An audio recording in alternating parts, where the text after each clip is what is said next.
Hello అండి. మీలో ఎంతమందికి కర్రీ ఇష్టమో కామెంట్ చేయండి. నాకైతే ఈ కర్రీ చాలా ఇష్టమండి.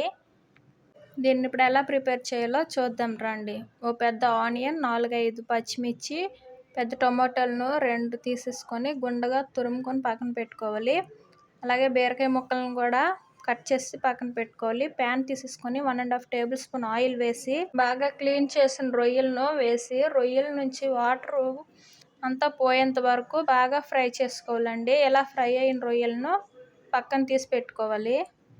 అదే ప్యాన్లో 1½ టేబుల్ స్పూన్ ఆయిల్ వేసి ముందుగా కట్ చేసి పక్కన పెట్టుకున్న ఆనియన్స్ను పచ్చిమిర్చిని వేసేసుకొని బాగా ఫ్రై చేయాలండి. అలాగే కొంచెం కరివేపాకును కూడా వేసేసుకోవాలి. కాస్త ఫ్రై అయ్యాక అల్లం వెల్లుల్లి పేస్ట్ని వేసి పచ్చివాసన పోయేంత వరకు ఫ్రై చేసుకోవాలి. ఇలా ఫ్రై అయిన తర్వాత టొమాటో ముక్కలను కూడా వేసేసుకోవాలి. టమాటో నుంచి వచ్చిన పచ్చివాసన అంతా పోయి బాగా ఫ్రై అయిపోవాలి. ఇక్కడ చూపించిన విధంగా ఫ్రై అవ్వాలండి. ఫ్రై అయిన తర్వాత మనం ముందుగా కట్ చేసి పక్కన పెట్టుకున్న బీరకాయ ముక్కలను కూడా ఈ స్టేజ్లోనే వేసేసుకోవాలి. వేసి 4 వైపులా కలిపి మూత పెట్టేసుకోవాలి. బీరకాయ నుంచి వచ్చే వాటర్ అంతా ఆవిరయ్యేంత వరకు ఫ్రై చేసుకోవాలండి. ఇలా ఫ్రై చేయడం వల్ల కర్రీ అనేది చాలా టేస్టీగా వస్తుంది.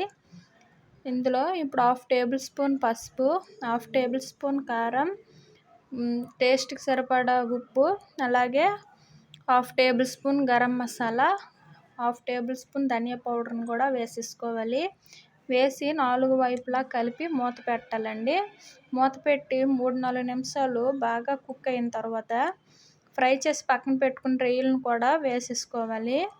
వేసుకొని కాసేపు అయ్యాక 1/2 గ్లాస్ వాటర్ వేసుకుంటే సరిపోద్దండి. చాలాసేపు మనం ఫ్రై చేసాం కాబట్టి అక్కడే 60 to 80% ఉడికిపోతుంటుంది. లాస్ట్లో కొంచెం కొత్తిమీర జల్లేసుకొని సర్వ్ చేసుకుంటే ఎంతో టేస్టీ అయిన కర్రీ రెడీ అయినట్టే. నా వీడియోస్ మీకు నచ్చినట్లయితే లైక్ చేయండి, షేర్ చేయండి, సబ్స్క్రైబ్ చేసుకోండి. Thank you for watching.